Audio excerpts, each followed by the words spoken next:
And we're back here on Deck on CSR with yours truly, Charles Prodigy Richey. Right now, we're getting ready to continue right now where I left off. I apologize to you. Briefly, just had a little bit of like some technical difficulties on my end. So I had to pause for a minute. So sorry for the long delay, but here we are right now and getting ready to get into some NFL extra points right now, as I just mentioned. The Deshaun Watson Sweepstakes right now. Deshaun Watson apparently wanting to want out of the Houston Texans, as we know right now. The Houston Texans, in the meanwhile, they have hired a new head coach with that team as David Coley, who has been hired as a head coach, coming from the Ravens as a receiver and pass game coordinator. He came in with the understanding, knowing that Deshaun Watson would be his quarterback, but that does not seem to be the case with Deshaun Watson. Right now, as earlier this morning, Am Schefter reported that Deshaun Watson removed anything social media related relating to him and the Houston Texans right now. Definitely not a happy camper in Houston. Houston, no pun intended, we do got a problem once again. And right now, he definitely wants out of town. And the biggest thing, he's got a no trade clause too. So the question is, right now, will Houston Texans be interested in trying to move this guy at this point in time? And I don't know about that, but I will tell you right now, I think the more and more this thing continues to move on right now, the more this could get ugly. Because as we look at it right now, too, if the Texans choose not to trade Watson, he could he could opt not to report to mandatory team activities or training camp. But at a cost, Houston, they could fine Watson over about $96,000 for missing plus 1 week's salary. That's $620,000 for each preseason game missed. In the unlikely scenario that Watson chooses to retire, Texans collect $21.6 million from that, from him not being there. So that's where we stand right now. And we're looking at this right now throughout this show right now. I mean, the possible landing spots where he could get in. And to be honest, yeah, I mean, you look at the whole timeline of events here. I mean, within the last year, I mean, you traded away your best top receiver, Deshaun Watkins. I mean, DeAndre Hopkins here, and he's no longer with the team. That was under head coach Bill O'Brien, who was also GM at that point. No longer with the team. He got dismissed during the season of 2020.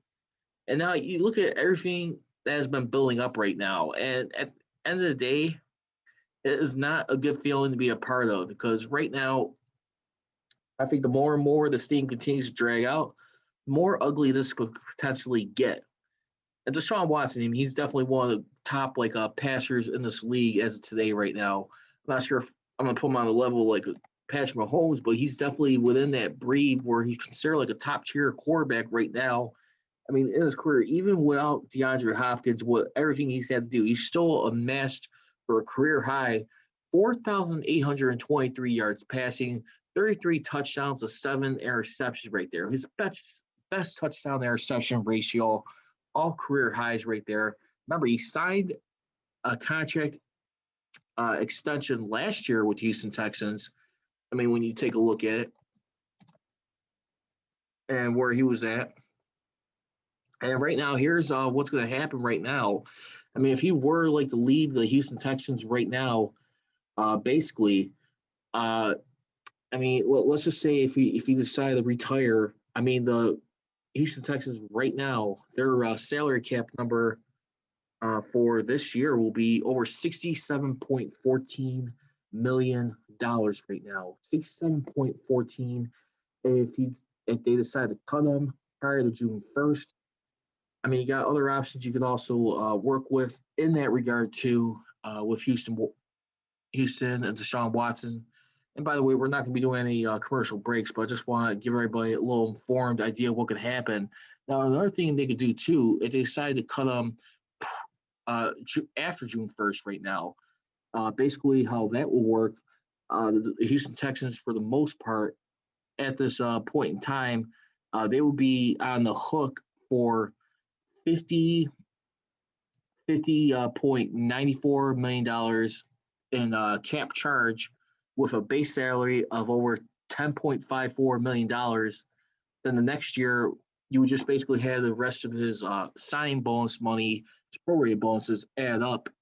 and that will come out to in year 22, which make his cap hit $16.2 million, with of course $35 million being guaranteed. Now, $10.54 million is guaranteed. That's why it will become part of the 2021 base salary. Now, another thing is too, if you're wondering, what would they do if they were able to trade this guy? So basically, if they're able to trade this guy prior to June 1st, I mean, the biggest difference right here, you would just take all his prorated bonus money, basically, at this point when you look at it, and that's $5.4 million for the next 4 years. Basically, what would happen in that regard, his cap hit will be $21.6 million. He would still have $10.54 million guaranteed, and then in 2022, he would just only his cap number will be wiped out. He would just have a base salary of $35 million. That's if they trade the guy. They got a lot of stuff looking into this guy right now. I mean, you hear other teams around here, more particularly with the Chicago Bears. Can he be a part of like the Bears organization? I mean, that's been one of the things we've been hearing. I mean, you look at a GM like Ryan Pace right now. I mean, he still gets criticized ruthlessly for missing out on him. But at the end of the day, too, I mean, Mitch Trubisky, I mean, they did not pick up his fifth-year option a year ago when they drafted him in the first round back in 2017, I think with the number 3 overall pick. But at the end of the day, too, I mean, look at it right now. I mean, you got an opportunity to possibly right the ship and get this thing settled away here, because the bottom line is Trubisky, I think many people still believe him to be somewhat of a decent quarterback if he's in the right system. I mean, he's got some good mobility. He's about a Pro Bowler. I mean, this guy, he's been the number 2 overall pick in the first round, but still, I mean, a lot of people are not still satisfied, I mean, with the finishing product right here. And sure as heck, I think want to definitely move on from him. The only thing where I do caution to the wind here is how do you make sure, I mean, if you're going to bring in a guy like Deshaun Watson, is he going to have any issues with a guy like Matt Nagy? Are we going to see another scenario like with Bill O'Brien? Because at the end of the day, too, I mean, the teams that Ian Rappaport, he did note for possible landing destinations for Deshaun Watson, he did mention the New York Jets, the Miami Dolphins, Carolina Panthers, then the Bears or the Colts as his destination.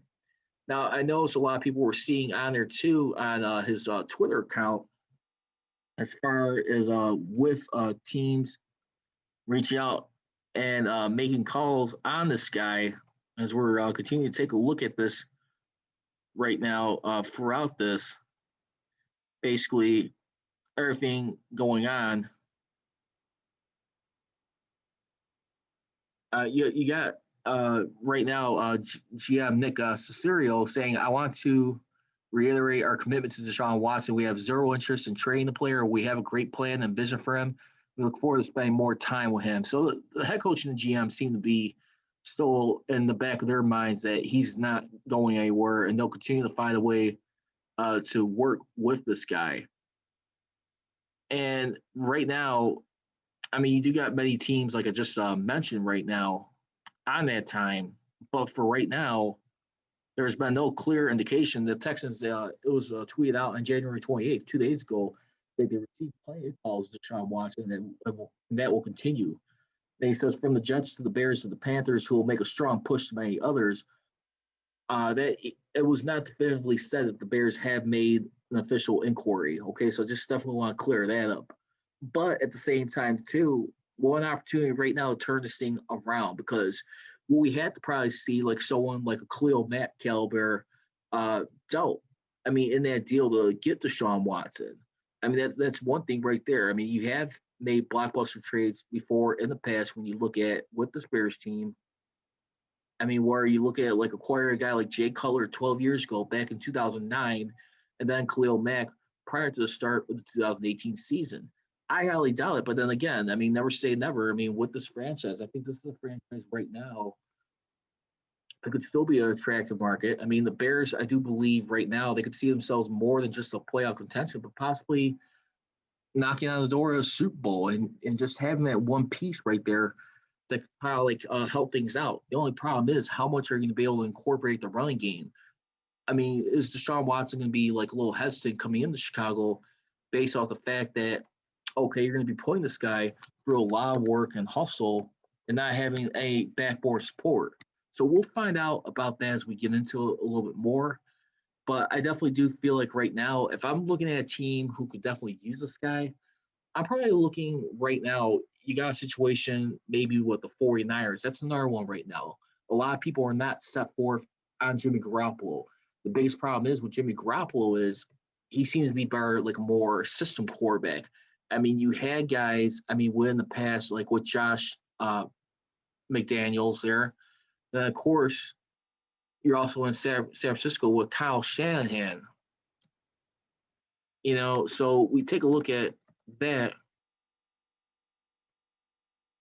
I mean, when you look at everything going on, but at the same time, I really do believe right now what you got going on here is a situation where you're risking this thing to get ugly as time goes on, and you don't want stuff going into the PR department. But I definitely do believe right now, yeah, I mean, you got a lot of stuff to be concerned with. I mean, what's going to be said? I mean, is he going to be like saying more damaging stuff about the Texans and their organization? Is he going to be? He seems to be better, like more system. I mean, will this turn into another Kelvin Johnson situation like with the Lions right now? I have no idea, but for right now, I do believe.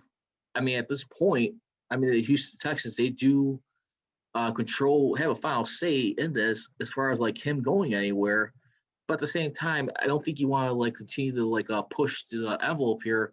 Have someone around that's going to continue to be unhappy and not have this thing work out. So I'd like to hear what you guys say. We're talking to Deshaun Watson here on NFL Extra Points. Once again, you can follow me on social media on Twitter and Instagram at Prodigy Richey for the Mass Steel Podcast on Twitter. It is at Mass Steel CGR and at Mass Steel Nation on Instagram. So let's go ahead and get into some more other stuff right now, too. Speaking of which, I also mentioned, too, former Chicago Bear head coach Lovie Smith. He finds himself a job once again right now, not as head coach, but as a defensive coordinator for the Texans. Joining Cooley's staff right there, and definitely hear like what he'd be able to do. She's going to be calling plays once again on the defensive side. It's been a long time seeing him back in the NFL. Remember, his last appearance was back in 2015.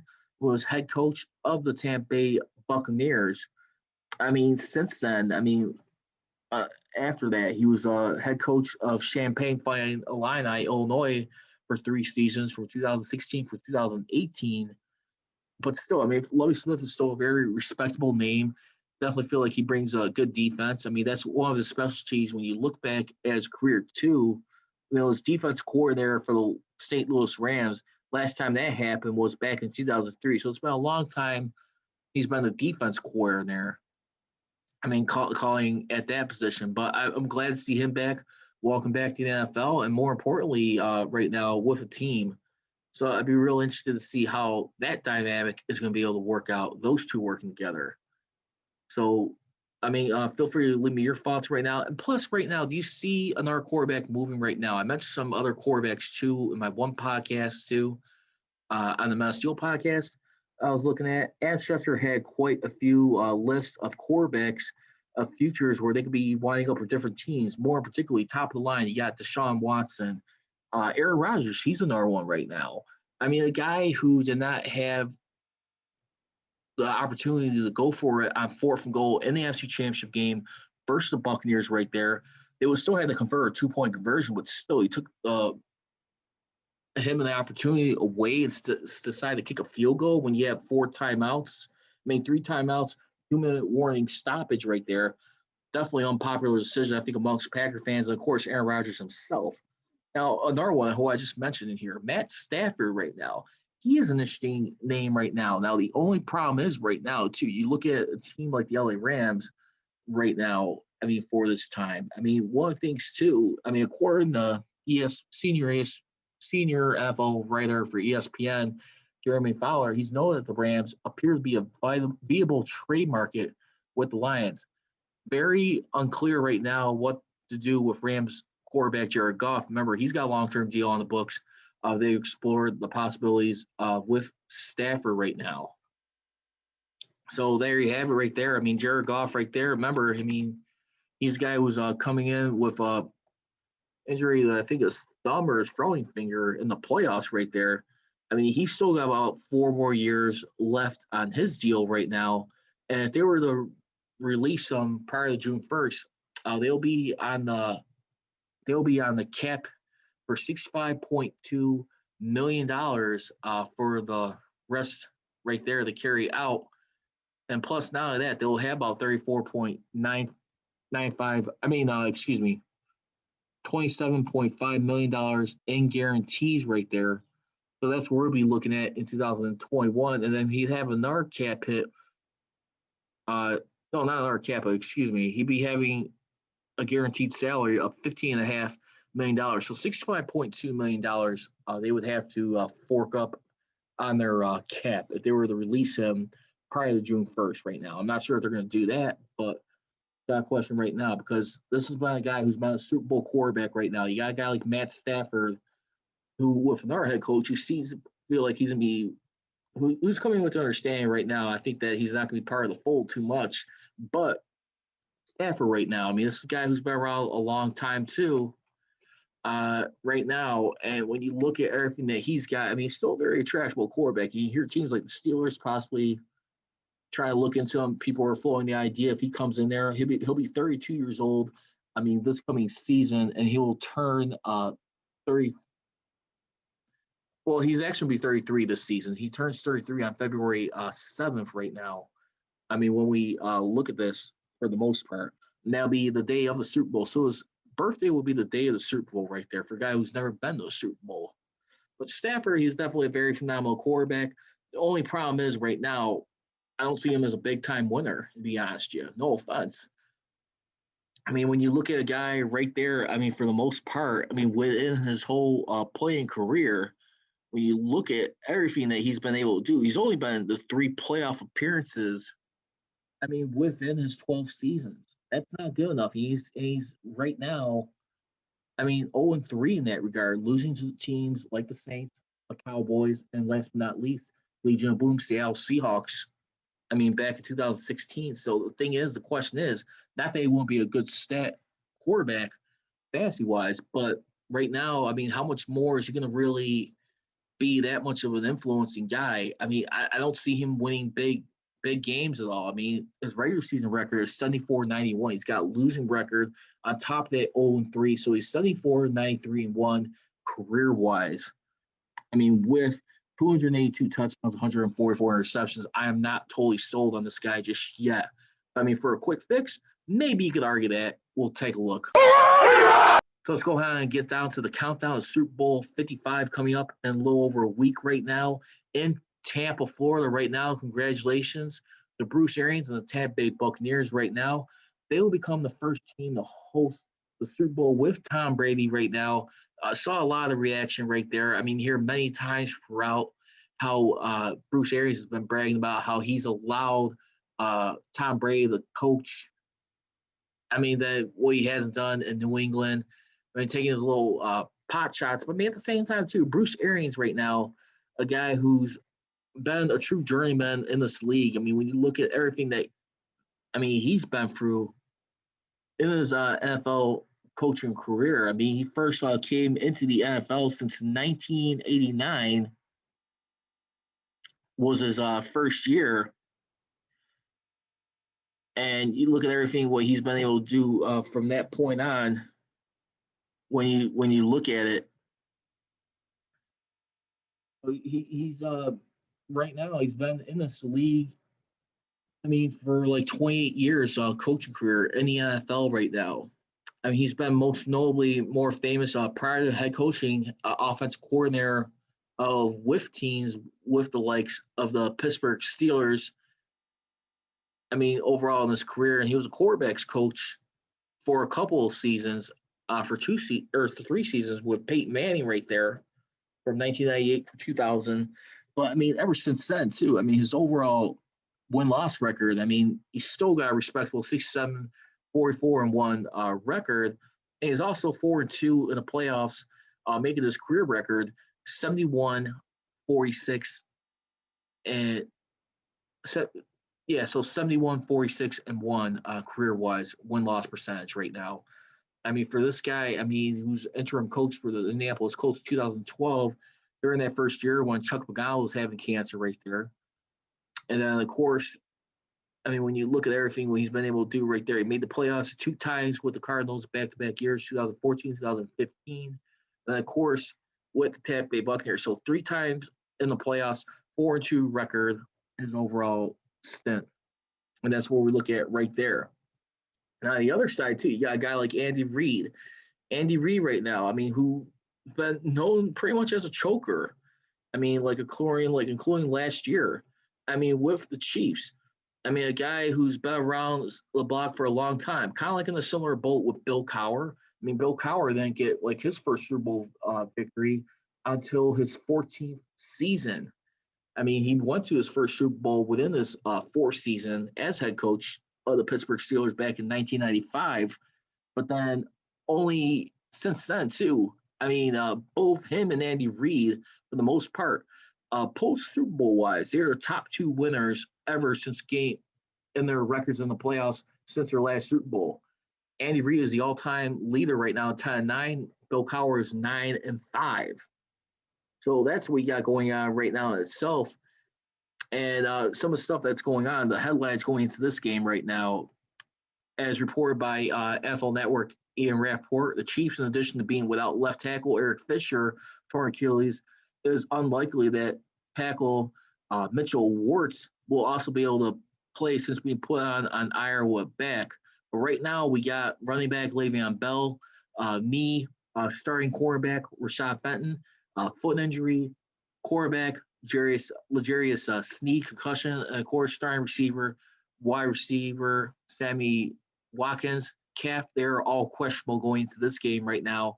And then you have the Chiefs right now, who'll be, I mean, with the offensive line right now, where they're kind of zapped a little bit at, they'll be having a daunting task trying to go up against the linebacking duel of Jason Pierre-Paul and Shaquille Barrett right now. Both of those guys accumulate for 17 and a half sacks right there as edge rushers, outside linebacking crew right there. And I gotta be honest with you, I think this is gonna be a well awesome Super Bowl. I was always saying it before going into this since the divisional round that either way you could not go wrong with any of these quarterback matchups. I mean, the rest of the way, I mean, when you looked at it, I mean, you really had a whole bunch to pick from the rest of the way.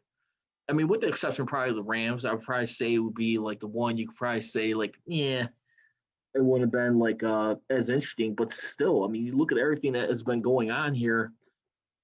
I mean, throughout this time right now, I mean, the NFL, I mean, just to even have them march through and get their Super Bowl and their season fully completed.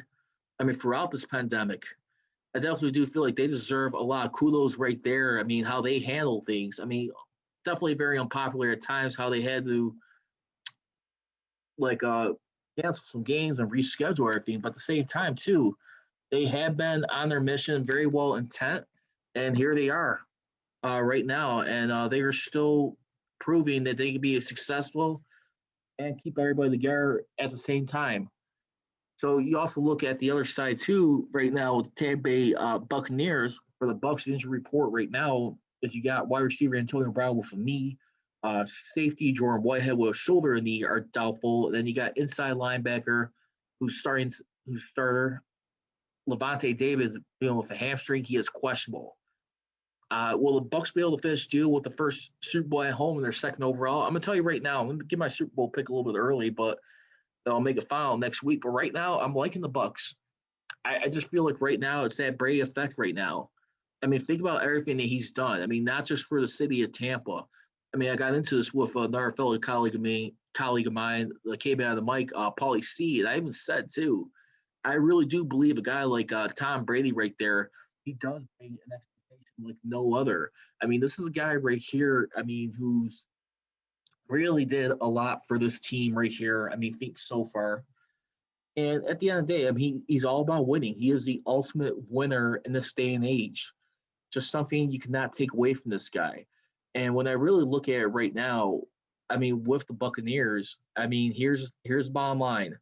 The Buccaneers, for the most part, I mean, they got a good, legit defense right now.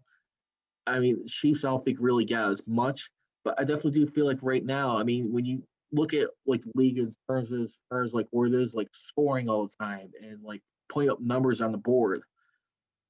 I mean, right now the Tampa Bay Buccaneers in that regard, they're eighth in the league in scoring defense with only allowing 355 points right now. Chiefs are 10th, so they got a pretty good defense in their own right. As far as like total defense, I mean, you got the Buccaneers at sixth, giving up only 5,234 yards altogether. And the Tampa Bay Buccaneers, for the most part, too, I mean, they're fifth in takeaways. I mean, with 15 picks for the year and 10 interceptions. Don't forget, I mean, their original team who won their very first Super Bowl in franchise history, I mean, with guys like Warren Sapp, Derek Brooks, Simeon Rice, Rondé Barber, John Lynch. I mean, those guys right there, they had 9 takeaways for scores, which is an all-time record for any team in the Super Bowl era to win the Super Bowl. But you look at all that stuff right there, and right now, I think the biggest thing too, I mean, it's going to be the battle what if last scrimmage. How much can they keep Patrick Mahomes from getting hit, getting taken down? Obviously, he's a very mobile quarterback, so I think they could definitely have their hands full with that. But at the same time, too, will the Tampa Bay Buccaneers find themselves in a similar situation where they were down 17 zip at this point? I mean, this is going to be right now, I mean, for their money right now, this going to be a rematch back from week 12 when they lost to them in the final week of November, 24-27. I mean, they're up as many as 17 points. Kansas City Chiefs were. The Tampa Bay Buccaneers, I mean, within that game, I mean, when they were down by 17 points, 17 to zip, I mean, they were able to come back and score, 24 to 10. They outscored the Chiefs the rest of the way, but still fell short just by a field goal right there. But I mean, at the same time, too, I mean, the Bucs were out timeouts right there. The Chiefs were able to gash them with first down conversions. And you also look at it, too, right now. I mean, the guys who I really feel sorry for right now going into this game, I mean, you look at a guy like Antonio Brown who's got a knee injury. I mean, he's going to be doubtful for this. I mean, you look at the story and everything, a lot of stuff that he's put himself through, but at the same time, too, I mean, this is a guy right here. I mean, not aside from just being a former Steeler, I really do feel like, I mean, if you're willing to humble yourself and, you know, and you have a guy like Tom Brady who really buys into you, I mean, think about all the stuff that how he's wanted him on board for the brief time they spent together in New England right now. And for a guy to make sure to keep him in a good frame of mind, I mean, not be out there, I mean, you got to really tip your cap off to this guy. So go ahead and give me the Tampa Bay Buccaneers to finish it. And that's what we're going to do for right now. Then we'll get a little bit more in the following week with some Hall of Fame predictions coming up. As we're looking at right now, will we see a pair of Buccaneers against the Hall of Fame? More particularly like the likes of like a Derek Brooks, or I mean, no, not Derek Brooks. I mean, John Lynch and the Rondé Barber right there who are on there. You also got many guys on there who have been waiting. So we'll get into that. Once again, you guys can follow me on social media, on Twitter and Instagram at Prodigy Richey for the Man of Steel podcast. On Twitter is at Man of Steel CGR, and on Instagram at Man of Steel Nation. As always, leave you. Don't be trolling, be rolling. I got it.